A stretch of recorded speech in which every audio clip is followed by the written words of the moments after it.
हाँ, thank you. जी पापा। अब हम लोग शुरू करेंगे। शायद 6 बज गए हैं, सो वी विल स्टार्ट। हम लोग पापा जी हाँ पापा।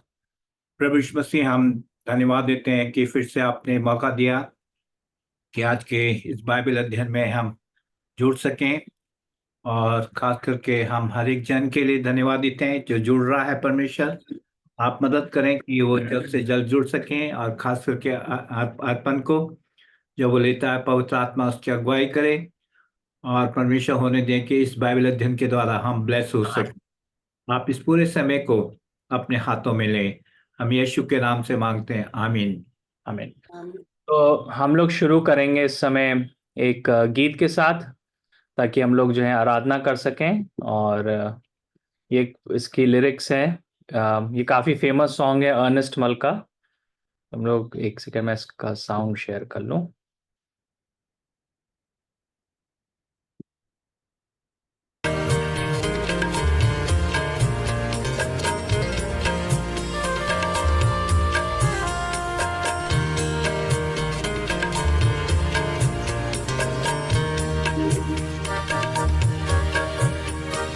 कितना हसीन वाला ये किया खुदावंद ने, कितना हसीन वाला ये किया खुदावंद ने। जहाँ दो या तीन जमा हो, मैं हूँ हाजिर उनमें। जहाँ दो या तीन जमा हो, मैं हूँ हाजिर उनमें। कितना हसीन वादा ये किया खुदावंद ने, कितना हसीन वादा ये किया खुदावंद ने।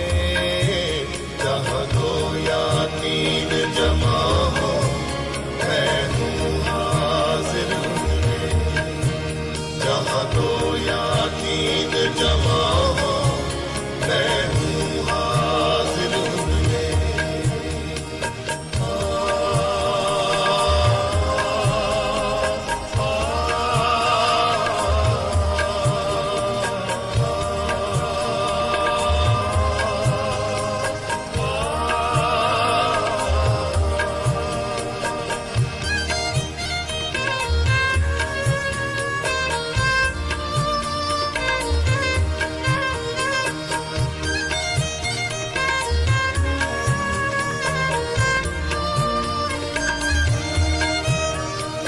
तुझे अकेला ना छोड़ूं मैं, रूह अपनी भेजूं।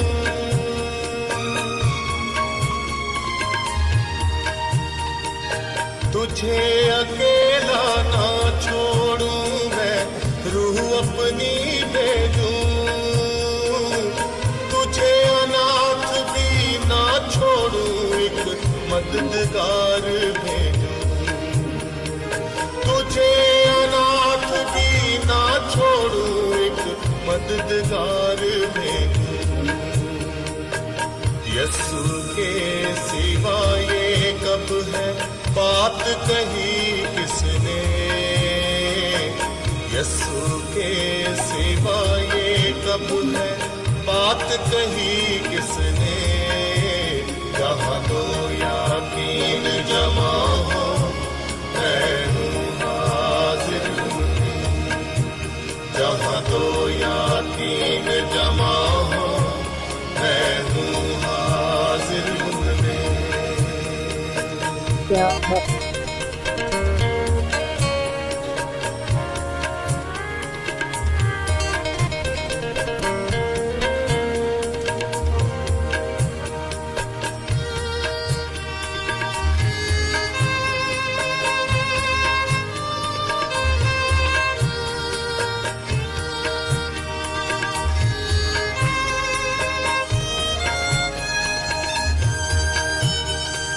दस्तक वो देता है, चाहे हर दिल में आना।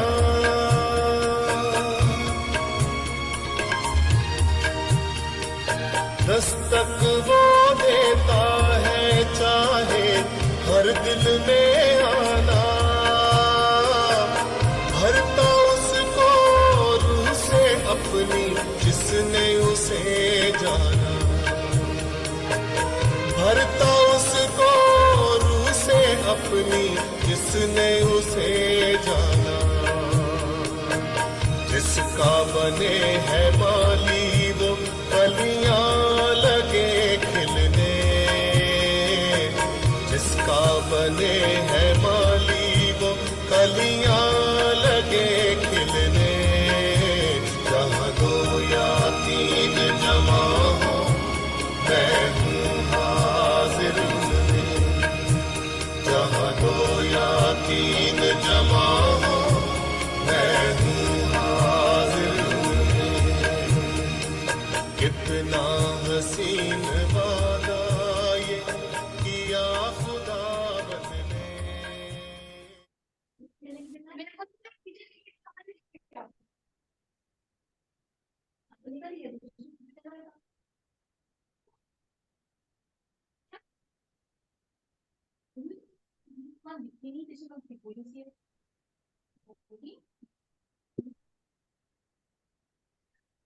जी हाँ, जय मसीह की। जय मसीह जय मसीह की। जी हाँ, होपफुली आप सब लोग भले चंगे हैं जहां पर भी हैं आप लोग। एंड थैंक यू ज्वाइन करने के लिए। और हम लोग जो है जैसे कि आज के दिन जो है रोमियो की किताब के ऊपर हम लोग अध्ययन कर रहे हैं, और मैं सोचता हूँ कि हम लोग सब इंजॉय कर रहे हैं। और पिछले बार भी हम लोगों ने देखा कुछ कुछ बातों के ऊपर, और हम लोग वहीं से आगे हम लोग देखेंगे। तो मैं जो हूँ स्क्रीन में शेयर कर लूँ जरा।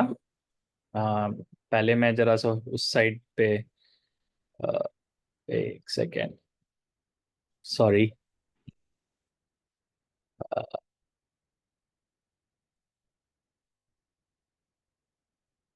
ये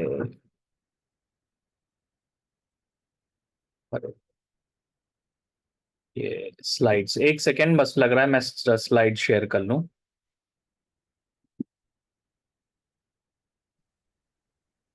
जी हाँ, यस।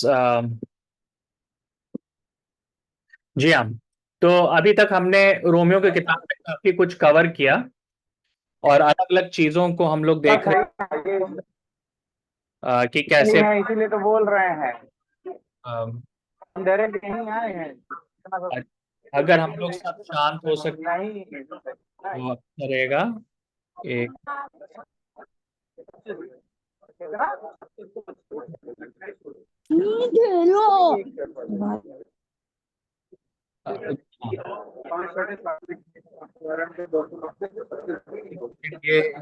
ये म्यूट हो गई है, पता नहीं क्यों।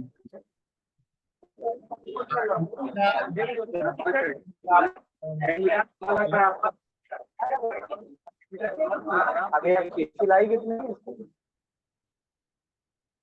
सो जी हाँ तो हम लोग जो है अलग अलग चीजें हमने देखी, और हम लोग देख रहे हैं कि व्यवस्था और परमेश्वर मतलब कैसे जो है हम लोग गुलाम थे, पर लेकिन फिर परमेश्वर ने हम लोग को छुटकारा दिया, और हम परमेश्वर की संतान है, हमें ले पालकपन की आत्मा मिली। हमने थोड़ा सा इवन नोटिस किया था गलातियों में से। और तो कोई जन थोड़ा सा बताना चाहेगा कि हमने पिछली बार क्या देखा था? थोड़ा सा आप रिवाइज करना चाहेंगे? कोई जन अगर बताना चाहे कि क्या हमने देखा लास्ट टाइम।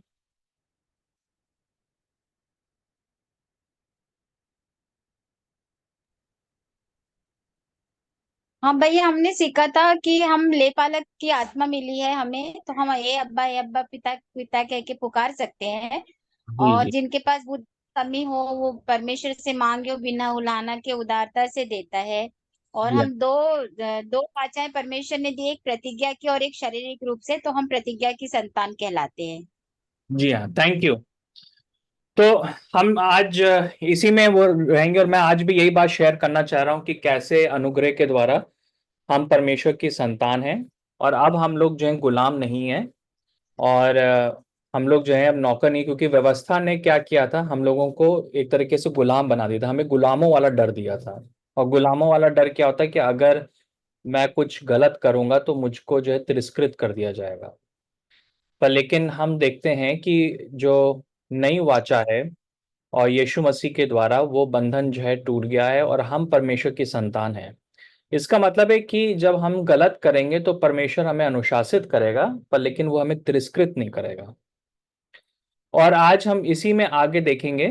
तो जो गलातियों की किताब है उसको वो जो है रोमियो की किताब से बहुत कनेक्टेड है। और मुझे लगता है कि बहुत सारी बातें जो रोमियो की किताब में पौलुस कहता है उसको समझने के लिए हमें गलातियों की किताब के कुछ भागों को समझना भी महत्वपूर्ण है। तो अभी तक हम देख रहे थे कि किस प्रकार से गुलाम और एक संतान के बीच में कंपैरिजन हुआ है, एक तुलना हुई है।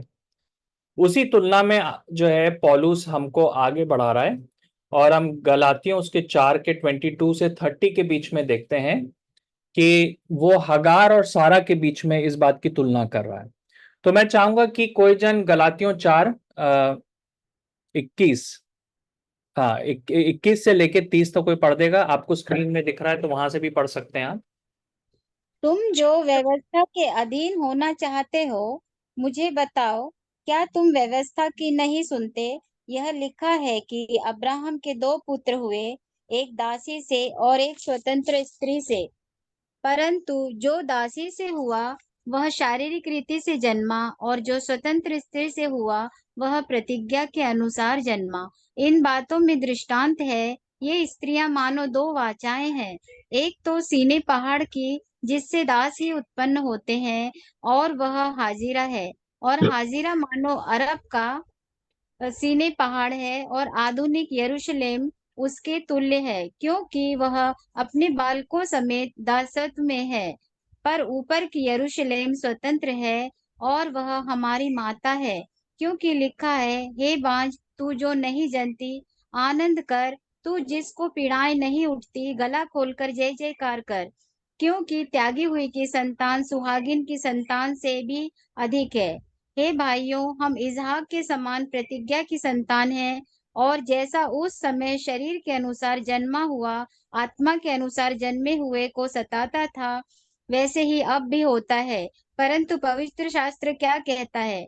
दासी और उसके पुत्र को निकाल दे, क्योंकि दासी का पुत्र स्वतंत्र स्त्री के पुत्र के साथ उत्तराधिकारी नहीं होगा। इसलिए हे भाइयों, हम दासी के नहीं परंतु स्वतंत्र स्त्री की संतान हैं। आमीन। आमेन। जी हाँ।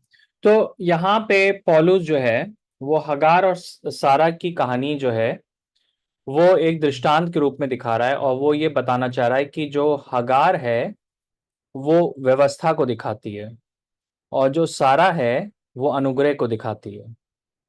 और अगर आपको कहानी मालूम होगी तो आपको समझ में आएगा कि परमेश्वर ने अब्राहम और सारा को ये प्रतिज्ञा दी कि तुम्हारी संतान के द्वारा जो है संसार की सारी जातियां आशीष को प्राप्त करेंगी। तो बहुत सालों तक जो है अब्राहम और सारा वेट कर रहे थे कि उनकी संतान हो, पर लेकिन उनकी कोई संतान नहीं होती है। सो जो है सारा की जो है अपनी एक जो है क्या कहते हैं, नौकरानी थी, एक दासी थी। और उन दिनों में रीति रिवाज था कि अगर पत्नी से औलाद ना हो पाए तो आप पत्नी की जो दासी है या गुलाम है उसके द्वारा अपनी औलाद कर सकते हैं। तो इब्राहिम और हगार का जन्म शादी होती है और उसके बाद हगार जो है वो प्रेग्नेंट होती है और वो इश्माइल को जन्म देती है। सो हम क्या देखते हैं यहाँ पे कि जो हगार है वो दिखाता है कि अविश्वास को दिखाता है, क्योंकि अब्राहम और सारा ने अविश्वास किया और उनके अंदर धीरज नहीं था, और अविश्वास के कारण वे अपनी बुद्धि के ऊपर ज्यादा भरोसा करने लगे। एक जगह नीति वचन में लिखा है कि तुम अपनी बुद्धि के ऊपर ज्यादा भरोसा ना करो। पर वहां पे जब अब्राहम और सारा देख रहे हैं कि देरी हो रही है तो वे जो हैं अपनी बुद्धि के ऊपर भरोसा करने लगते हैं, वो अपनी ताकत के ऊपर भरोसा करने लगते हैं, राइट। और जो इस्माइल का जन्म हुआ, वो जो है परमेश्वर की प्रतिज्ञा के अनुसार नहीं हुआ, पर लेकिन वो एक संसार की रीति से हुआ।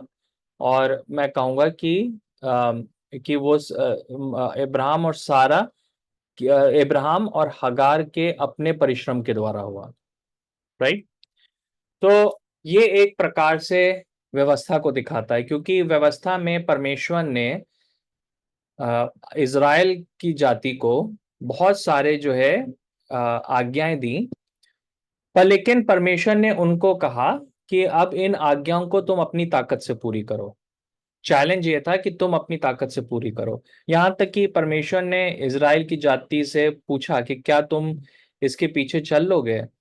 तो इज़राइलियों ने कहा कि हाँ, हम जो है आपकी सारी आज्ञाओं का पालन कर लेंगे, क्योंकि उनके अंदर एक आत्मिक घमंड था, उनके अंदर जो है अपनी धार्मिकता थी।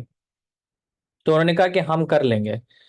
और इस कारण से जो व्यवस्था है वो एक प्रकार से हगार को दिखाती है। इश्माइल जो है वो एक प्रकार से इश्माइल जो है वो व्यवस्था को दिखाता है कि मैं अपनी ताकत से परमेश्वर की इच्छा को पूरी करना चाह रहा हूँ, राइट।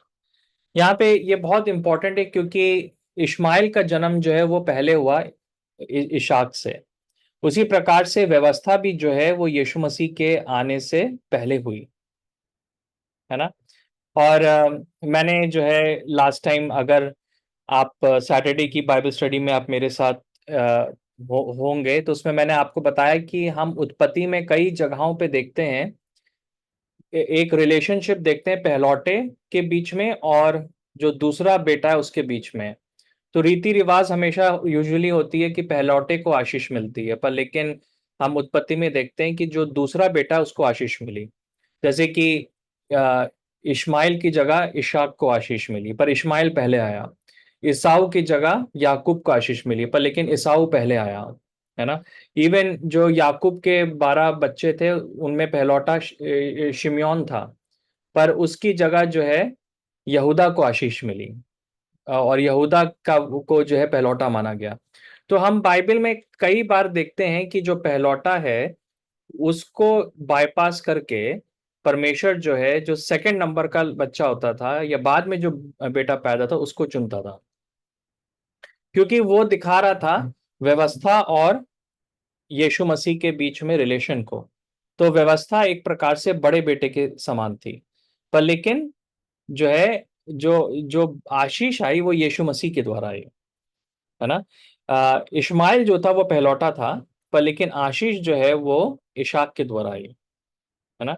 तो परमेश्वर यहाँ पे कुछ हम लोग से कम्युनिकेट करना चाह रहा है, क्योंकि ये भविष्यवाणी रूपी बातें हैं, और वो ये दिखाना चाह रहा है कि इज़राइल फेल हो गया। इज़राइल एक प्रकार से पहलौठा था और वो फेल हो गया। इस वजह से परमेश्वर ने कलीसिया की शुरुआत करी नए नियम में, है ना। तो जो आशीषें इज़राइल के लिए थी वो हमको मिल गई। हम इसके बारे में और देखेंगे रोमियो की किताब में। यीशु मसीह के द्वारा वो आशीषें जो है हमको मिल गई, ठीक है। दूसरी तरफ हम देखते हैं कि जो सारा है वो परमेश्वर की सामर्थ, परमेश्वर के अनुग्रह को दिखाती है, क्योंकि सारा जो थी वो 99 ईयर्स की थी, और पर ये नामुमकिन था कि वो जो है उस आयु में एक बच्चे को जन्म दे, हो ही नहीं सकता था। पर लेकिन हम देखते हैं कि परमेश्वर आया एक बार इब्राहिम के घर में फरिश्ते आते हैं और उन्होंने कहा कि अगले साल जो है इसी समय तुम एक बच्चे को जन्म दोगी और उसका उसका नाम होगा इशाक। कोई जन बताना चाहेगा कि इशाक का मतलब क्या होता है? हंसना, हंसना, मुस्कुराना। हंसना, है ना। और क्यों क्यों हंसना, क्यों क्यों उसका नाम हंसना रखा गया, आप क्या सोचते हैं? क्योंकि जब परमेश्वर ने सारा हंसी उनको थी। कहा था, सारा हंसी थी। हाँ। जी जी बताइए। जब परमेश्वर ने कहा था अब्राहम को कि आपको एक बेटा होगा वसंत ऋतु में, तो सारा पर्दे के पीछे थी और वो मुस्कुराई थी, और परमेश्वर ने उनसे पूछा था तू क्यों हंसी, और परमेश्वर ने बोला कि यही बातें पूरी होगी। हाँ जी।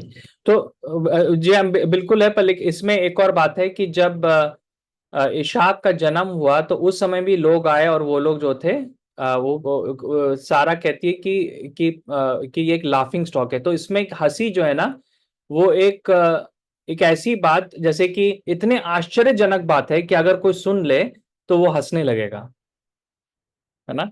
तो वो हंसना जो है वो दिखाता है एक मिरेकल को, वो दिखाता है एक आश्चर्य कर्म को। तो इशाक का जो जन्म था वो एक आश्चर्य कर्म था, वो मनुष्य रीति से पॉसिबल था ही नहीं। और वो इस वजह से जो है वो पूरी तरीके से परमेश्वर और उसकी प्रतिज्ञा के ऊपर बेस्ड था। उसका उसका जन्म सिर्फ इसलिए हुआ क्योंकि परमेश्वर ने प्रतिज्ञा की, राइट।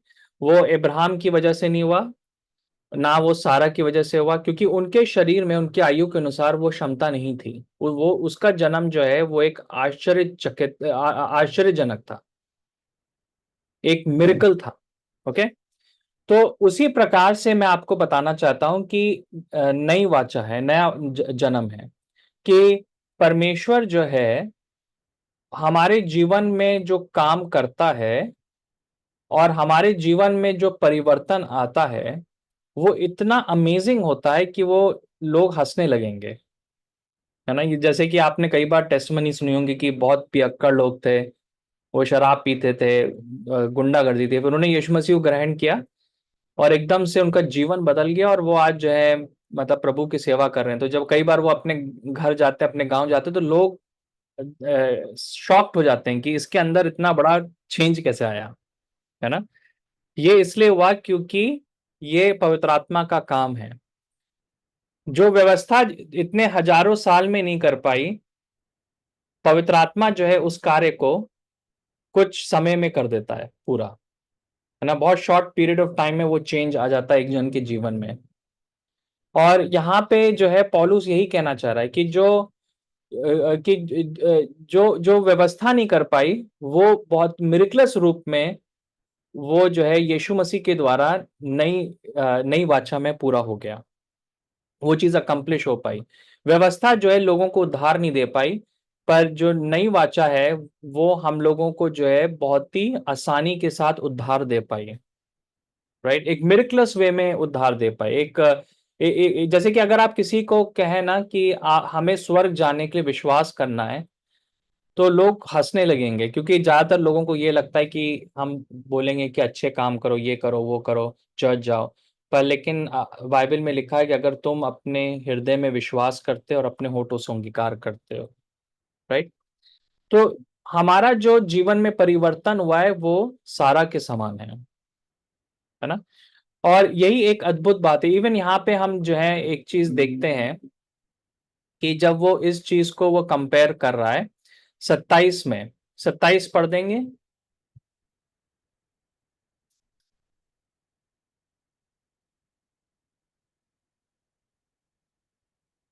जी हाँ क्यों या। हे बांझ, तू जो नहीं जनती आनंद कर, तू जिसको पीड़ाएं नहीं उठती गला खोल कर जय जयकार कर, क्योंकि त्यागी हुई की संतान सुहागिन की संतान से भी अधिक है। जी हाँ, ठीक है। तो कभी ऐसा हुआ है कि आपने देखा है कोई औरत जो है बिना पीड़ा सहे जन्म दे दे? ऐसा पॉसिबल है? नहीं है, है ना। आ, कि ये पॉसिबल नहीं है कि कोई जन जो है बिना जो है पीड़ा सहे जन्म दे दे। तो वो पीड़ा जो है, जब औरत जो है ना वो पीड़ा को सहती है, तो वो काम को दिखाता है ना। और जो व्यवस्था थी वो उस प्रकार से थी, व्यवस्था में बहुत पीड़ा थी, बहुत पेन था, कि थोड़ा सा कुछ उत्पन्न करने के लिए आपको पेन के थ्रू जाना पड़ता, बहुत बोझ के थ्रू जाना पड़ता। इसीलिए हम प्रेरित काम में देखते हैं कि एक जगह पतरस कहता है कि जो व्यवस्था है वो ऐसा एक जुआ है जिसको ना हम ना हमारे पूर्वज उठा पाए। ओके। तो हम देखते हैं पुराने नियम में हर जगह बहुत पीड़ा है, उसके बावजूद जो है वो चीज उत्पन्न नहीं हो रही है। जो परमेश्वर चाह रहा है वो पूरी तरीके से उत्पन्न नहीं हो पा रहा है। पर लेकिन यहाँ पे जो है कि जब हम यीशु मसीह को जान लेते हैं और नई वाचा में आते हैं, तो वो एक प्रकार से एक ऐसा है जैसे कि आप जन्म दे रहे हो, पर लेकिन आप उसके लिए स्ट्रगल नहीं कर रहे हो, आप पीड़ा में नहीं हो, you are not working for it, right. So ये जो है अनुग्रह को दिखाता है। अनुग्रह का मतलब है कि मैं उस चीज को उत्पन्न कर लूं बिना पीड़ा के, जो कि यूजुअली जिसके लिए मुझको बहुत पीड़ा सहन करनी चाहिए, जिसके लिए मुझे बहुत मेहनत करनी चाहिए। तो व्यवस्था जो थी पूरी तरीके से मेहनत करने के बारे में थी, हमारे शारीरिक मेहनत के बारे में या शारीरिक कार्य के बारे में थी, है ना। पर लेकिन यहाँ पे हम देख रहे हैं कि जो है हमारा उद्धार जो है हमारी पीड़ा की वजह से नहीं हो रहा है, पर यीशु मसीह की पीड़ा की वजह से हो रहा है। तो हमको वो पेन उठाने की जरूरत नहीं है, क्योंकि यीशु मसीह ने वो पीड़ा अपने ऊपर उठा लिया। आप संसार में देख लीजिए कि जितने भी धर्म हैं वो हमको यही बताते हैं कि हमको सफर करना होगा अगर हमें मोक्ष चाहिए, है ना। यहाँ पे मेरे हम लोग घर के सामने से सावन के महीने में बहुत सारे लोग निकलते हैं तीर्थ यात्रा पे। वो नंगे पांव चलते हैं और उन कई बार मैं देखता हूँ उनके पाँव में खून होता है, और वो हजारों किलोमीटर चलते हैं। क्यों वो चल रहे हैं? क्योंकि उनको लग रहा है कि अगर वो जितना वो पीड़ा को सहेंगे उनको उसके अनुसार मोक्ष मिलेगा। इवन लखनऊ में मुहर्रम का त्योहार होता है जो मुस्लिम लोग करते हैं, और वो क्या करते हैं उस दिन अपने आप को मारते हैं वो लोग। जितना हम पीड़ा सह रहे हैं उतना ईश्वर हमसे खुश हो रहा है। कई बार हम जो मसीह लोग हैं हम लोग भी जो है इस प्रकार की मानसिकता रखते हैं। हम लोग सोचते हैं कि मुझको कुछ करना होगा तब जो है परमेश्वर मुझसे खुश होगा। तो यहाँ पे हम देख रहे हैं कि क्या लिखा है कि बिना बिना पीड़ा सहे वो औरत जो है वो जन्म दे रही है ना। क्यों? क्योंकि यीशु मसीह ने आपकी और मेरी पीड़ा क्रूस के ऊपर ले लिया। तो हमें उद्धार के लिए, हमें जो है परमेश्वर के लिए फल उत्पन्न करने के लिए हमें कोई पीड़ा सहन करने की जरूरत नहीं है ना, क्योंकि ये परमेश्वर का अनुग्रह है, राइट। और परमेश्वर जो है हमको जो भी आशीष दे रहा है उसके लिए मुझे कोई पीड़ा सहन करने की जरूरत नहीं है, क्योंकि परमेश्वर ने उस चीज को क्रूस के ऊपर किया, है ना। देखिए पूरे बाइबल में आप उठा के देख लीजिए, कोई भी चमत्कार नहीं हुआ जिसमें यीशु मसीह ने कहा लोगों से कि तुम ये चीज करो और फिर मैं तुम्हें चंगा करूंगा, है ना। हमेशा यीशु मसीह ने उनको चंगा किया, चाहे उन्होंने कुछ किया था या नहीं किया था, सिर्फ विश्वास के द्वारा। उन्होंने ये नहीं कहा कि ये करो वो करो तब मैं तुम्हें चंगा करूंगा, पर उन्होंने यीशु मसीह ने सबको चंगा किया। तो आपके पीड़ा के ऊपर निर्भर नहीं है, वो यीशु मसीह की पीड़ा के ऊपर निर्भर है। और इसी वजह से यहाँ पे हम कंपैरिजन को हम लोग देख रहे हैं, राइट।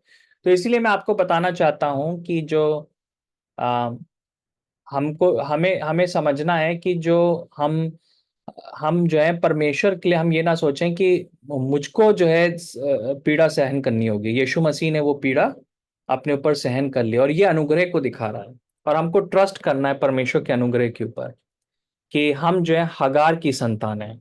हम जो है हम जो है सारा की संतान है, और हम हगार की संतान नहीं है, राइट। और हगार की संतान कौन थे? हगार की संतान वो लोग थे जो कि व्यवस्था को मान रहे थे पुराने नियम में, राइट। और पौलुस यहाँ बहुत क्लियरली कहता है कि जो आत्मा जो शरीर के हैं, मतलब यहाँ पे शरीर का मतलब है जो हगार की संतान है, वो उनको परसिक्यूट करते हैं, उनको सताते हैं जो कि आत्मा से हैं, है ना। तो हम देखते हैं ये चीज हुआ जब यीशु मसीह आए। तो यीशु मसीह को किन लोगों ने सताया? यीशु मसीह को यहूदियों ने सताया जो कि व्यवस्था का पालन कर रहे थे, है ना। इवन हम प्रेरितों के काम में देखते हैं कि हर जगह जो है उन लोगों ने जो है अ, चेलों को और मसीह लोगों को सताया जो व्यवस्था को मानते थे, जो कि एक प्रकार से आत्मिक रीति से इश्माइल थे जो, है ना। और पौलुस इस बात को ही कह रहा है क्योंकि जो जो लोग शरीर से होते हैं वो आत्मिक बात को समझ नहीं सकते हैं, है ना। जैसे कि हम 29 को देख सकते हैं। 29 पढ़ देगा कोई जन? और जैसा उस समय शरीर के अनुसार जन्मा हुआ आत्मा के अनुसार जन्मे हुए को सताता था, वैसे ही अब भी होता है। हाँ, ठीक है, अब भी होता है। ओके, और ये हमेशा होगा, ये अभी भी होता है। बहुत सारे मसीह लोग जो है ना, वो शरीर से जी रहे हैं और वो लोग उनको सताते हैं जो कि आत्मा से जी रहे हैं, है ना। इवन आजकल हम लोग के चर्चेज में भी बहुत रीति रिवाज हैं, और हम लोगों ने जो है ना अपने रीति रिवाज क्रिएट कर रखे हैं, और वो हमारी एबिलिटी के ऊपर डिपेंड होता है। जैसे कि बहुत सारे ऐसे चीजें हैं, जैसे कि फॉर एग्जांपल हम लोग के जो मेथोडिस्ट और सीएनआई चर्चेज हैं, और मैं किसी की वो आलोचना नहीं कर रहा हूँ, वो लोग गुड फ्राइडे से पहले वो लेंट रखते हैं, और वो लोग जो है 40 दिन तक मीट नहीं खाएंगे, अ, सफेद कपड़े पहनेंगे, और मेकअप नहीं लगाएंगे 40 दिन के लिए। कहीं बाइबल में लिखा है कि हमें ये करना है? कहीं नहीं लिखा है, पर लोग करते हैं। अब मैं नहीं कह रहा हूं कि उनको नहीं करना चाहिए, उल्टा मैं सोचता हूं कि जो वो लेंट का टाइम है वो अच्छा है कि हम उपवास रख रहे हैं, क्योंकि हम थोड़ा सा प्रभु के लिए टाइम निकाल रहे हैं, उपवास रख रहे हैं। पर लेकिन आप कई बार उन लोगों के जीवनों को देखेंगे तो जीवन में कोई फर्क नहीं होगा। वो मतलब बाहर जाके उनका जीवन बिल्कुल वैसे ही होगा, पॉलिटिक्स करेंगे। जो कई बार होता है कि जो है कि उनके अंदर घमंड होगा तो घमंड रहता है, तो बदलाव नहीं होता है। जबकि वो इतना सैक्रिफाइस कर रहे हैं, उपवास रख रहे हैं, वो लोग मीट नहीं खा रहे हैं 40 दिन तक, सफेद कपड़े पहन रहे हैं, मेकअप नहीं कर रहे हैं, पर लेकिन आप उनके जीवन में बदलाव नहीं देखेंगे। राइट? क्यों नहीं देखेंगे? क्योंकि वो अपने कामों के ऊपर वो डिपेंड कर रहे हैं, ना कि परमेश्वर के ऊपर, है ना। मैंने एक बार एक आंटी से पूछा, उनसे वो मसीह थी, और उनको मैं सुसमाचार सुना था। मैंने उनसे पूछा कि आंटी आप बताइए कि आपको लगता है कि आप आज मर जाएंगे तो आप स्वर्ग जाएंगे? तो उन्होंने कहा कि हाँ मैं जाऊंगी। तो मैंने कहा कैसे आपको मालूम? उन्होंने कहा कि देखो, मेरा जन्म जो है एक मसीह परिवार में हुआ। मैं बचपन से जो हूँ चर्च गई, मैंने ऐसा कोई बड़ा पाप नहीं किया, मैं संडे स्कूल भी जाती थी, फिर चर्च में मैं जो थी डीकन भी थी मैं, है ना। मैं अपना जो हूँ अपना ऑफरिंग जो हूँ चर्च में देती हूँ। उन्होंने एक बार भी ये नहीं कहा कि मेरा उद्धार इस वजह से हो रहा है क्योंकि मैं जो हूँ यीशु मसीह पर विश्वास करती हूँ, उसके अनुग्रह के ऊपर विश्वास करती हूँ, है ना। और कई बार हम लोगों से यही चीज की गलती होती है कि हम लोग ये बताने लगते हैं कि हमने क्या क्या किया, पर हमने क्या किया उससे मतलब नहीं है, यीशु मसीह ने क्या किया वो इंपॉर्टेंट है। राइट? और इसी वजह से कई बार जो है ना, मैं आपको सच में बता रहा हूं कि जो मसीह लोगों को सुसमाचार सुनाना ज्यादा मुश्किल होता है बनिस्बत एक गैर मसीह को। क्योंकि हम जो मसीह होते हैं, हम लोग पहले से ही इतनी कुछ चीजें कर रहे हैं, और हमारे अंदर आत्मिक घमंड इतना होता है कि हम अगर हम हमको समझ में नहीं आता है कि सब कुछ अनुग्रह के द्वारा हमें मिला है। राइट? और यहाँ पे हम इसी चीज को हम देख रहे हैं, तो हम जो है ना जीवन को जी सकते हैं हगार के समान भी, और हम जीवन को जी सकते हैं क्या कहते हैं सारा के समान। क्योंकि आखिरी में फैक्ट ये है कि हगार जो थी वो गुलाम थी, जो कि यहाँ पे बताया गया है। और अगर हम जो है अपने कामों से परमेश्वर को खुश करने की कोशिश करेंगे, हम गुलामी में जाएंगे। पर लेकिन हम जो है सारा के समान परमेश्वर के ऊपर भरोसा करेंगे कि परमेश्वर अपनी प्रतिज्ञा को पूरी करता है, तो हम जो है सारा के समान है, हम जो है इशाक के समान है ना। और आप अपने जीवन में बहुत सारे चमत्कार को देखेंगे, जिस प्रकार से इश्माइल एक चमत्कार था, उसी प्रकार से आप भी अपने जीवन में बहुत सारे चमत्कारों को देखेंगे, बहुत सारे मिरेकल्स को देखेंगे, क्योंकि आपको ये समझ में आया है कि परमेश्वर ये मिरेकल जो है अपनी प्रतिज्ञा की वजह से कर रहा है, वो अपने प्रेम की वजह से कर रहा है, और यीशु मसीह ने जो क्रूस पे किया है उसकी वजह से कर रहा है। ठीक है, ये एक बहुत एकदम फैक्ट है। तो हो सकता है कि बहुत सारे मसीह हमारे चारों तरफ हों जो कि गुलामी में इस प्रकार से वो लोग जी रहे हैं। राइट? पर परमेश्वर ने हमको फ्रीडम के लिए बुलाया है। इसी प्रकार से यही जो गुलाम और एक संतान के बीच में कंपैरिजन है, अ, और इसको जो है यहाँ पे हम देखेंगे कि और कुछ यहाँ पे डोंट एक सेकेंड। तो यहाँ पे हम क्या देखते हैं कि हम लोग और इसमें देखेंगे, और मैं आपको आज जो है अपनी थोड़ी सी एक टेस्टमनी शेयर करना चाहता हूँ, जो कि जिसने जो है ना मेरे आईज को जो है ओपन किया इस पूरी चीज के ऊपर जो कि मैं आज आपसे शेयर कर रहा हूँ। बहुत बहुत साल पहले अ, असल में मेरे साथ एक गवाही ये थी कि 2000, मैं सोचता हूँ कि 6 में या 5 में मैं जो हूँ एक क्रूसेड में गया, और वहां पे एक बहुत ही अभिषिक्त जन थे, जो कि मैसेज वो मतलब कि उन्होंने प्रचार किया, उनके मीटिंग्स में बहुत आश्चर्यक्रम होता है। और मेरी मुलाकात जो है बाद में उनके साथ हुई, क्योंकि उनका एक फ्रेंड था जो कि मेरा भी फ्रेंड था, तो उसके अनुसार मेरी उनसे मुलाकात हुई।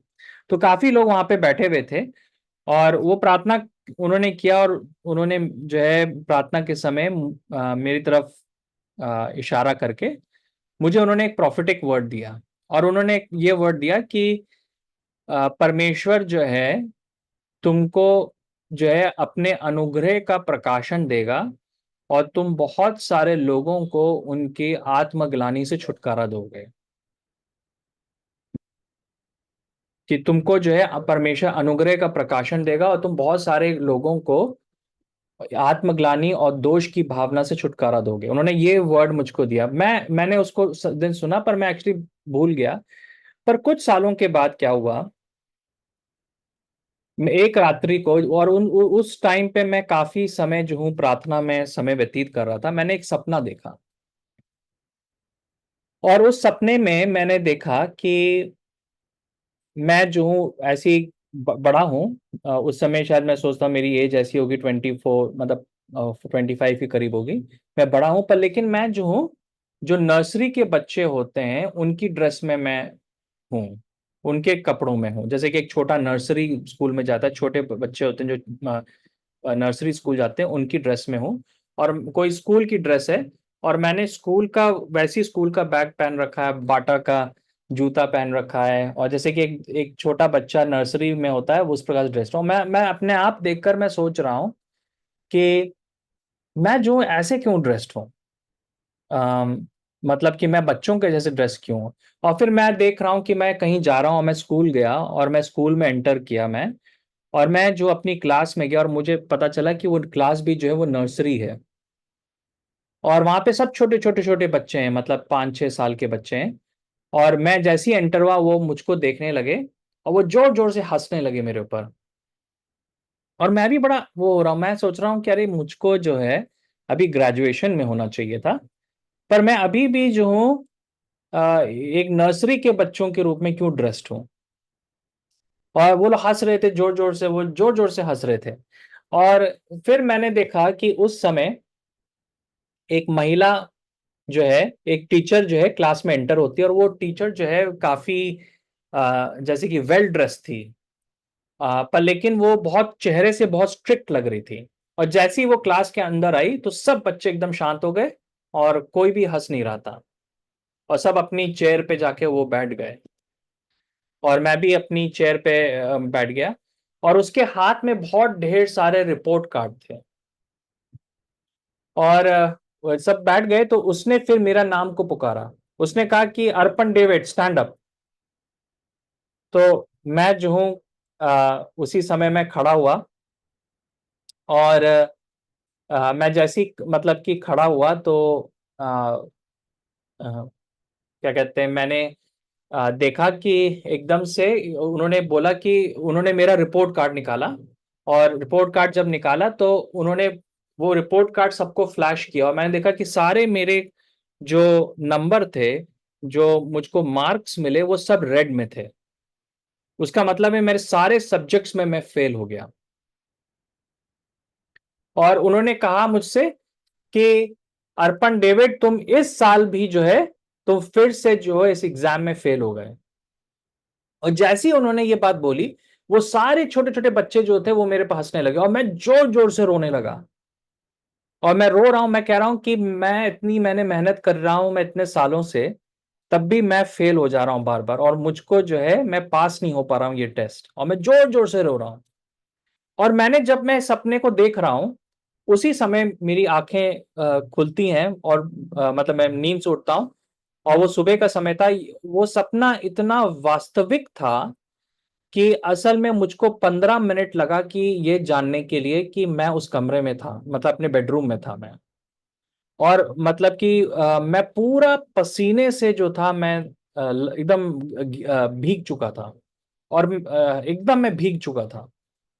और मुझको जो है ना, समझ में नहीं आया कि ये क्या मतलब है। और वो मतलब कि लिटरली मुझको एक्चुअली, मैं कभी कभी मैं सोचता हूँ तो शायद मुझे ऐसा लगा कि मैं रियली में मेरे साथ वो चीज हो रही थी, और कि इतना वो रियल था वो सपना कि मुझको लगा कि शायद क्या कहते हैं, वही वो हो रहा है रियली में। मुझे करीब 10-15 मिनट्स लगे ये जानने के लिए कि मैं एक्चुअली में सपना मैंने देखा था। और जैसे ही मैं उठा, तो परमेश्वर ने मुझसे कहा कि तुम जो हो, ये वाला पद जो है तुम उसको पढ़ो। अब मेरे आत्मा में आया, और मैं वही चीज मैं आज आपको बताना चाहता हूँ कि कौन सा पद जो है परमेश्वर ने मेरी अगुवाई करी। एक सेकेंड। जी हाँ। और वो पद जो है गलातियों 4 का 23 से लेके 29 तक। कोई जन पढ़ देगा गलातियों 4 का 23 से लेके 29 तक। विश्वास के आने से पहले व्यवस्था की अधीनता में हमारी रखवाली होती थी, और उस विश्वास के आने तक जो प्रकट होने वाला था, हम उसी के बंधन में रहे। इसलिए व्यवस्था मसीह तक पहुंचाने को हमारा शिक्षक हुई कि हम विश्वास से धर्मी ठहरे। परंतु जब विश्वास आ चुका तो हम अब शिक्षक के अधीन ना रहें, क्योंकि तुम सब उस विश्वास करने के द्वारा जो मसीह यीशु पर है परमेश्वर की संतान हो। और तुम में से जितनों ने मसीह में बपतिस्मा लिया है, उन्होंने मसीह को पहन लिया है। अब न कोई यहूदी रहा और न यूनानी, न कोई दास न स्वतंत्र, न कोई नर न नारी, क्योंकि तुम सब मसीह यीशु में एक हो। यदि तुम मसीह के हो तो इब्राहिम के वंश और प्रतिज्ञा के अनुसार वारिस भी हो। आमेन। ठीक है। सो ये मैंने जो है आ, सुबह जब मैं उठा तो परमेश्वर के आत्मा ने मुझसे कहा कि गलातियों 4 चौथा अध्याय पढ़ो। और मैंने इस आयत को पढ़ा। और जब मैंने इस अध्याय को पढ़ा, तो यहाँ पे हमें यह बताया गया कि जो व्यवस्था थी वो हमारी हमारे लिए एक शिक्षक थी। असल में मैं आपको एक चीज बताऊं कि अगर आप ये जो शब्द शिक्षक है, इसको आप यूनानी उसमें देखेंगे, जो बाइबल में जो शब्द यूज हुआ है यूनानी भाषा में, तो उसका मतलब है nursery teacher, elementary school teacher. छोटे बच्चों का जो टीचर होता है उसको जो है वर्ड यूज किया गया है। ठीक है। तो जो व्यवस्था थी वो हमारे लिए एक अच्छी शिक्षक थी, है ना, क्योंकि व्यवस्था हमको बताती थी कि क्या गलत है क्या सही है, और इस प्रकार से था। पर लेकिन व्यवस्था जो है एक बहुत अच्छी टीचर थी, एक बहुत अच्छी शिक्षक थी। पर व्यवस्था जो है वो एक बहुत स्ट्रिक्ट टीचर थी, है ना। व्यवस्था हमको कभी ग्रेस मार्क नहीं देती थी।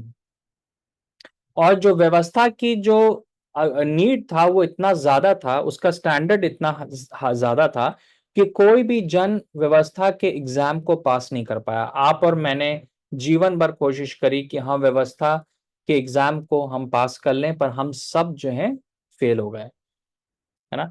और हम बार बार जो है हम वो एग्जाम देते रहे कि हम लोग को प्रमोशन मिलेगा, पर लेकिन वो कभी नहीं हुआ।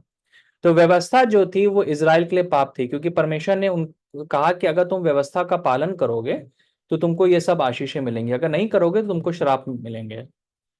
और इजराइल का देश बार बार ये एग्जाम जो था व्यवस्था का वो बार बार दे रहा था, पर लेकिन वो बार बार जो है परमेश्वर उनको फेल कर दे रहा था, व्यवस्था उनको फेल कर दे रही थी। तो इजराइल को जो है सब उसमें जो है रेड मार्क्स मिले।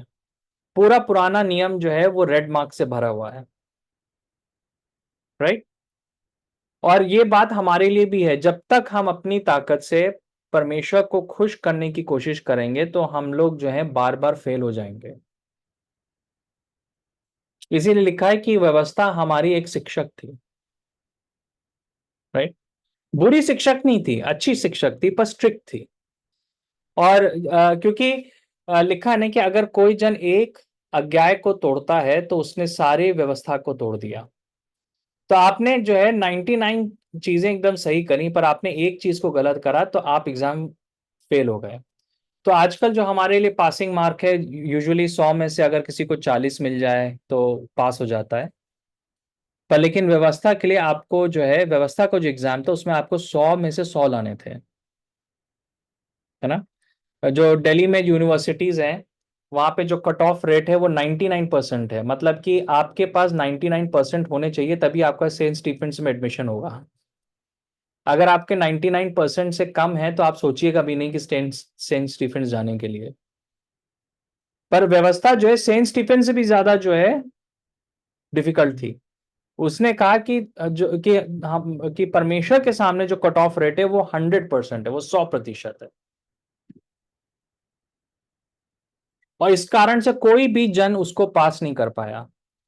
और इसी लिखा है ना कि विश्वास के आने से पहले व्यवस्था की अधीनता में हमारी रखवाली होती थी, और उस विश्वास के आने तक जो प्रकट होने वाला था हम उसके बंधन में थे। तो वो एक प्रकार से हमारा बंधन था।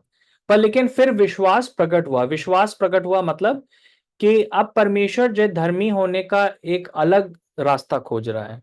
अब वो ये कह रहा है यीशु मसीह के द्वारा मुझको अब जो है उस चीज को करना नहीं है, पर मैं विश्वास कर रहा हूं कि यीशु मसीह ने उस चीज को किया। मैं विश्वास कर रहा हूं कि यीशु मसीह ने क्रूस के ऊपर अपना लहू बहा दिया, वो मुर्दों में से जीवित हो गया। अब मेरे पास ये रास्ता है कि इसके द्वारा मैं व्यवस्था को पूरी कर लूं, इसके द्वारा मुझे 100 में से 100 आ जाए। ठीक है, ये जो है अनुग्रह को दिखाता है। और इसीलिए देखिए बहुत क्लियर है कि यहां लिखा है कि इसलिए व्यवस्था मसीह तक पहुंचने को हमारी शिक्षक हुई कि हम विश्वास से धर्मी ठहरे। विश्वास से धर्मी ठहरे, अपने कामों के द्वारा नहीं, विश्वास से हम धर्मी ठहरे। परंतु जब विश्वास आ चुका तो अब हम शिक्षक के अधीनता में नहीं है। तो मैं आपको बताना चाहता हूं कि यहां लिखा है कि हम शिक्षक के अधीनता में नहीं है, इसका मतलब है कि अब हम व्यवस्था के अधीनता में नहीं है। व्यवस्था हमको दोष नहीं लगा सकती है, व्यवस्था हमको दोष नहीं लगा सकती है, क्योंकि अब हम उसके अधीनता में नहीं है। पर लेकिन हम जो है उसकी संतान है। लिखा ना, क्योंकि तुम सब विश्वास करने के द्वारा जो मसीह यीशु पर है परमेश्वर की संतान हो। एक सवाल मेरे पास आपसे है, अगर आपके बच्चे, उनको भूख लग रही है और वो आपके पास आके कहते हैं कि मम्मी या पापा मुझे खाना चाहिए, तो आप क्या उनको कहेंगे कि पहले तुम जो ये 10 मार्क का टेस्ट करो, और अगर तुमने ये टेस्ट कर लिया, तुमने तुमने 10 में से 10 तुमको मिले, तब तुमको हम खाना देंगे? आप कभी कहेंगे इस चीज को? नहीं भैया। नहीं भैया। कभी नहीं कहेंगे, राइट। पर लेकिन टीचर जो होगी, स्कूल में जो टीचर होगी, वो जरूर कहेगी कि तुम इतने परसेंटेज लाओ तब मैं तुम्हें पास करूंगी। तो जो जो जो जब व्यवस्था हमारी शिक्षक थी तो उसने कहा कि तुमको जो भी आशीषें चाहिए उसके लिए तुम्हें 10 में से 10 लाने होंगे। अब हमको कोई आशीष मिल ही नहीं सकती है, क्योंकि किसी को भी 10 में से 10 नहीं मिलने जा रहे हैं। फिर एक दूसरा रास्ता खोजा गया कि वो रास्ता ये है कि जो कि हम जो है अब जो है शिक्षक के अधीन ना हो, पर लेकिन हम संतान बन जाएं परमेश्वर की, राइट। अब जब हम संतान बन गए तब हमको एग्जाम देने की जरूरत नहीं पड़ेगी, अब हम उसके वारिस बन गए। तो जब मैं परमेश्वर का वारिस बन गया तो मुझे एग्जाम नहीं देना है, मुझको बस उसको ग्रहण करना है ना। देखिए यहाँ पे इसी वजह से बहुत क्लियरली यहाँ पे इस बात को लिखा है।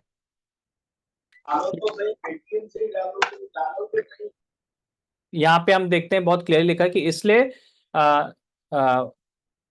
क्योंकि क्योंकि तुम सब उस विश्वास करने के द्वारा जो मसीह में है परमेश्वर की संतान हो, है ना। तो अब हम जो है स्टूडेंट नहीं है परमेश्वर के, हम परमेश्वर की क्या है, संतान है।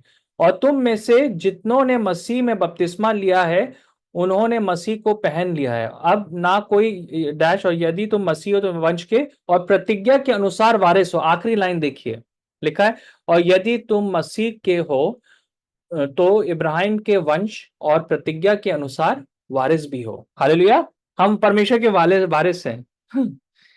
हम जब परमेश्वर के पास आ रहे हैं तो आप ये मत सोचिए कि आप किसी स्कूल के पास जा रहे हैं, आप किसी स्कूल प्रिंसिपल के पास जा रहे हैं। आप जब परमेश्वर के पास आ रहे हैं तो आप अपने पिता के पास आ रहे हैं, और आपको जो मार्क्स मिल रहे हैं, आपको जो कुछ मिल रहा है, उसके लिए आप एग्जाम, एंट्रेंस एग्जाम नहीं दे रहे हैं, पर लेकिन आप उस चीज के वारिस हैं। हालेलुया, है ना। आप परमेश्वर की सारी आशीषों के आप वारिस हैं, और इस वजह से अब हम गुलाम नहीं हैं, हम परमेश्वर की संतान हैं। हाँ? तो वो जो उस दिन प्रकाशन मुझको मिला, जो मैंने सपना देखा, और जब मैं सुबह उठा तो परमेश्वर ने ये बात को बोला, उसने मेरे जीवन, मतलब कि पूरी तरीके से, जो मैं कहूंगा कि बाइबल देखने के ढंग को एकदम चेंज कर दिया, कि कैसे मैं वचन को मैं देख रहा हूं, और मैंने परमेश्वर के प्रेम के और गहराई को मैं समझा, है ना। मैं समझा क्यों कैसे मेरी प्रार्थनाओं का उत्तर मिलता है, मैं समझा कि कैसे मुझको उद्धार मिलता है, कैसे जो है पवित्र आत्मा मेरे साथ रहता है। मुझको ये समझ में आया कि ये इसलिए नहीं हुआ कि मैंने एंट्रेंस एग्जाम दिया और उसमें मुझको 100 में से 100 मिले, पर इसलिए हुआ क्योंकि परमेश्वर ने मुझे गोद ले लिया, मैं उसकी संतान बन गया, और मैं अब उसका वारिस ठहर गया।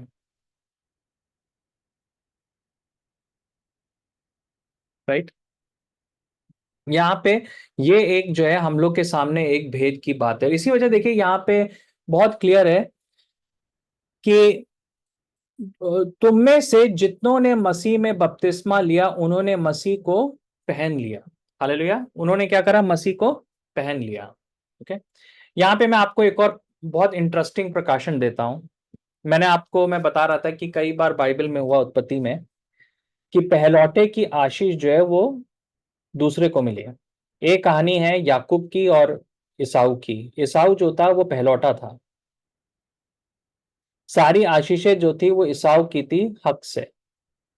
पर लेकिन हमको मालूम है कि याकूब को वो सारी आशीषें प्राप्त हुई। वो कैसे प्राप्त हुई, कि एक दिन इशाक जो था, सॉरी, मैं गलती कर रहा हूं, कि इस ईसाऊ और याकूब की आशीषें, और उनके पिता जो था वो इशाक था। तो इशाक को जो है देखने में कम दिखता था। एक दिन आया कि उसको लगा कि मैं अपनी सारी जो ब्लेसिंग्स हैं वो मैं अपनी बच्चों को, अपने अपने पहलौठे को दूंगा। तो जो ईसाऊ था वो जो है बहुत अच्छा शिकार करता था। तो इशाक ने बुलाया ईसाऊ को, कहा कि देखो तुम पहलौठे हो और मैं तुमको सारी आशीष देना चाहता हूं अपनी, पर इससे पहले मैं दूं तो तुम जाके मेरे लिए एक शिकार करो, अच्छा सा मीट वीट बनाओ, मीट करी बनाओ, और जो है जो है मैं जब खुश हो जाऊंगा मैं फिर तुम्हें आशीष दूंगा। तो ईसाऊ जो है वो खुश हुआ, वो गया, और वो जल्दी जल्दी जो है वो शिकार करने लगा। बीच में हम देखते हैं कि जो इशाक की पत्नी थी और दोनों बच्चों की माँ रेबेका थी, उसने वो बात सुन ली। अब वो चाहती थी कि छोटे बेटे को ब्लेसिंग्स मिले। तो वो गई अपने बेटे के पास, उसने कहा कि देखो तुम्हारे बड़े भाई को सारी आशीष मिल रही, पर मैं चाहती हूँ कि तुमको मिले। तो याकूब ने कहा भाई कैसे हो सकता है ये चीज। तो उसने क्या किया कि अपने अपने बड़े भाई के जो कपड़े थे उसको वो रेबेका लाके याकूब को देती है, और याकूब जो है वो ईसाऊ के कपड़े पहन लेता है। और अब उसमें जो है उसी प्रकार की खुशबू आ रही थी जो कि बड़े बेटे की थी। फिर जो है खाने के लिए क्या होता है कि जो है कि रेबेका जो है वो एक जान मतलब कि बकरे को मारती है, और उसी से वो जो है मीट बनाती है, और उसकी खाल को लेती है और वो याकूब के चारों तरफ लपेट देती है उसके हाथों पे। क्योंकि जो ईसाऊ था उसके शरीर पे बहुत सारे बाल थे, पर लेकिन याकूब के कोई बाल नहीं थे। अब अब देखिए, याकूब ने खुद से कुछ नहीं किया। वो खाना किसने बनाया, माँ ने बनाया। वो कपड़े किसके थे, बड़े भाई के थे। वो जो खाल किसकी थी, वो मेमने की थी। राइट। अब वो जो है अंदर जाता है इशाक के पास, और वो कहता है कि पिता, मैं जो ईसाऊ यहाँ पे हूँ। तो इशाक सोचता है आवाज तो नहीं है ये, पर उसको दिखता कम था। उसका इधर आओ, जल्दी आओ, पास आओ। तो उसको वो टच करता है, जब वो टच करता है तो उसको उसको वो बाल महसूस होते हैं, वो सूंघता है तो उसको जो है ईसाऊ की खुशबू आती है। और उस बेसिस पे जो है वो क्या करता है कि सारी जो ईसाऊ की ब्लेसिंग्स थी वो जो है इशाक को दे देता है, सॉरी याकूब को दे देता है, और सारी ब्लेसिंग्स जो है वो ट्रांसफर हो जाती हैं। और हमको मालूम है उसके बाद इतिहास क्या था कि उसके बाद सारी जो बातें हुई वो याकूब से कंटिन्यू हुई। अब जो है कुछ कुछ यीशु मसीह ने यही चीज हमारे साथ करी। फर्क ये था कि ईसाऊ जो है वो अपनी ब्लेसिंग्स जो है अपने छोटे भाई को नहीं देना चाहता था। तो याकूब ने असल में उसको उसको जो है भ्रमित करके उससे ब्लेसिंग छीनी। पर यीशु मसीह के साथ डिफरेंट है। यीशु मसीह जो है वो पहलौठे हैं। बाइबल में लिखा है कि he is the first born. और यीशु मसीह ने क्या करा?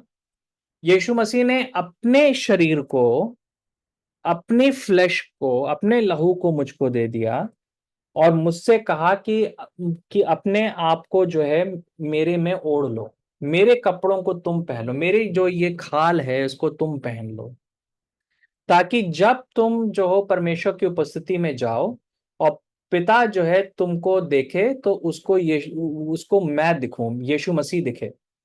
जब वो तुमको सूंघे तो उसको मुझसे खुशबू, मेरी मेरी खुशबू तुमसे आए। जब वो तुमको देखे तो उसको मेरे काम दिखें कि किस प्रकार से पवित्र काम मैंने मैंने किए।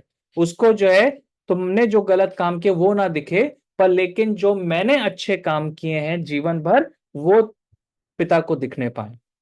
और जब तुम प्रार्थना करो तो वो प्रार्थना ऐसे पिता के पास जाए जैसे कि मैं कर रहा हूं, मैं यीशु मसीह उस प्रार्थना को कर रहा हूं। इसीलिए जब हम लोग प्रार्थना करते हैं तो हम लोग कहते हैं यीशु मसीह के नाम से हम मांगते हैं, आमीन। उसका मतलब होता है कि ये प्रार्थना को पिता आप ऐसे ग्रहण करिए जैसे कि स्वयं यीशु मसीह इस प्रार्थना को कर रहे हैं। इस प्रार्थना को आप ऐसे ग्रहण करिए जैसे कि ये यीशु मसीह की धार्मिकता के अनुसार ये प्रार्थना हो रही है। आप जब कहते हैं यीशु मसीह के नाम से, उसका मतलब है कि मेरी धार्मिकता की वजह से प्रार्थना ग्रहण मत करिए, क्योंकि वैसे भी मेरी धार्मिकता कारण से प्रार्थना ग्रहण नहीं हो सकती है। पर लेकिन यीशु मसीह, ये आप अपनी धार्मिकता की वजह से, यीशु मसीह की धार्मिकता की वजह से मेरी प्रार्थना को आप एक्सेप्ट करिए, है ना। देखिए इसीलिए यहां पे लिखा है ना, यहां पे क्या लिखा है कि तुम में से जितनों ने मसीह में बपतिस्मा लिया है उन्होंने मसीह को पहन लिया है। हालेलुया, है ना। जब हम मसीह में बपतिस्मा लेते हैं हम यीशु मसीह की मृत्यु और उसके पुनरुत्थान को हम पहन लेते हैं, हम उसकी धार्मिकता को हम पहन लेते हैं। Hallelujah, right. ये कितनी अद्भुत बात है ये।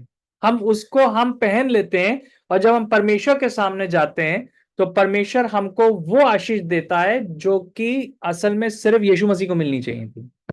लिखा है ना कि यो हम गाते हैं ना, योग्य केवल तू। और फिर हम वो प्रकाश उसमें लिखा है, प्रकाशित वाक्य में क्या लिखा है कि he is worthy to receive all honour and power glory and blessing, कि वो आदर के योग्य है, सारी महिमा, सारी आशीषें, सारी सामर्थ को प्राप्त करने के लिए। तो सिर्फ संसार में एक जन है जो कि सारी आशीषों को प्राप्त करने के योग्य है और वो यीशु मसीह है। मैं अपनी धार्मिकता से एक आशीष भी, एक पिन भी मुझको जो है पिता से नहीं मिल सकती है, एक पिन नहीं। मैं बेवकूफ होऊंगा कि अगर मैं परमेश्वर के पास घमंड में होके जाऊं और मैं कहूं कि मेरे कामों की वजह से मुझे आशीष दो। ये तो एक मूर्खता होगी, एक ब्लेसिंग नहीं मिलेगी मुझे। पर लेकिन मैं जा रहा हूं परमेश्वर के पास यीशु मसीह में छुपकर, उसके लहू में छुपकर, उसके उसके उसके वस्त्र में छुपकर, और मैं जो हूं पिता के सामने में खड़ा हूं। और जब पिता मुझको देखता है तो वो ये अज्यूम करता है कि ये यीशु मसीह है। जब मैं अपना मुंह खोलता हूं तो पिता ये अज्यूम करता है कि ये यीशु मसीह के शब्द हैं।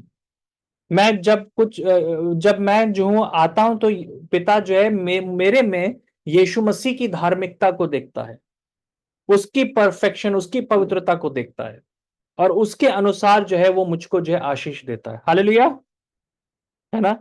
कितनी अद्भुत बात है ये एकदम मैं आपको बता रहा हूं, एक रियलिटी है जो कि एकदम फैक्ट है ना। इसीलिए मतलब कि मैं मानता हूं कि बपतिस्मा जो है एक इंपॉर्टेंट चीज है। अगर आप में से कोई जन ने बपतिस्मा नहीं लिया अभी तक तो आप प्रार्थना करिए कि आप लोग ले सकें उसके लिए, क्योंकि बपतिस्मा इस बात का चिन्ह है कि मैंने यीशु मसीह को पहन लिया है। और क्या होता है कि ये जो गवाही है, ये गवाही जो है मैं सिर्फ कलीसिया के सामने नहीं दे रहा हूं, ये गवाही जो मैं परमेश्वर के सामने दे रहा हूं, और इवन मैं दुष्ट आत्माओं के सामने भी दे रहा हूं, वो भी देख रही हैं। तो उसके बाद जो है क्या होता है कि जब मैं बपतिस्मा लेता हूं, मैं यीशु मसीह को जानता हूं, उसके बाद से जो है कि वो दुष्ट आत्माएं जो है मुझको देख नहीं पाती। जब वो मुझको देखती हैं तो उनको यीशु मसीह दिखता है, तो मुझसे हमसे वो दूर भागती हैं। राइट। सो ये कुछ बातें हैं जो कि मैं आपसे रखना चाहता हूं, और इसी वजह से मैं आपको बताना चाहता हूं कि हमको जो है ये ब्लेसिंग को समझना बहुत जरूरी है कि हम गुलाम नहीं, हम परमेश्वर के संतान हैं, और हमारी पहचान जो है यीशु मसीह में क्या है। तो हमारे अंदर एक याव होना चाहिए जब हम परमेश्वर के पास आ रहे हैं, तो अरे आप, अरे मुझसे ये नहीं हुआ, मुझसे वो नहीं हुआ, मेरे जीवन में ये कमी, ये मत सोचिए। आप ये सोच के आइए कि जो कुछ आपको करना था वो आप करके आए। हम सारा होमवर्क आपने कर लिया, 100 आउट ऑफ 100 मिल गया। अब आपको कोई भी जन जो है उस आशीष से आपको रोक नहीं सकता है ना। ये परमेश्वर आपको बोलना चाहता है। आइए हम लोग जो है इस समय एक छोटी सी प्रार्थना करेंगे। यीशु मसीह, हम आपको धन्यवाद देते हैं क्योंकि हम जो है आप में छुपे हुए हैं, और हमने बहुत बार वो एग्जाम दिया, बहुत बार वो टेस्ट दिया, पर हम फेल हो गए। हम अपनी ताकत से कभी भी पास नहीं हो सकते, पर आप हमको पास करते हैं पिता। यीशु मसीह को 100 आउट ऑफ 100 मिले। यीशु मसीह ने पूरी संपूर्ण व्यवस्था को पूरी किया, और हम धन्यवाद देते हैं कि अब हम जो है शिक्षक के अधीन नहीं है, पर लेकिन हम जो है आपके अनुग्रह के अधीन है। हमने यीशु मसीह को पहन लिया है, हमने उसको अपने जीवन में ओढ़ लिया है, हम उसमें छुप चुके हैं। जब भी हम आपके पास आए पिता, हम इस बात को स्मरण कर सकें। यीशु मसीह के नाम से मांगते हैं, आमीन। ये समय होगा, किसी के पास कोई सवाल है, कुछ आप शेयर करना चाहते हैं तो आप पूछ सकते हैं। जी हाँ।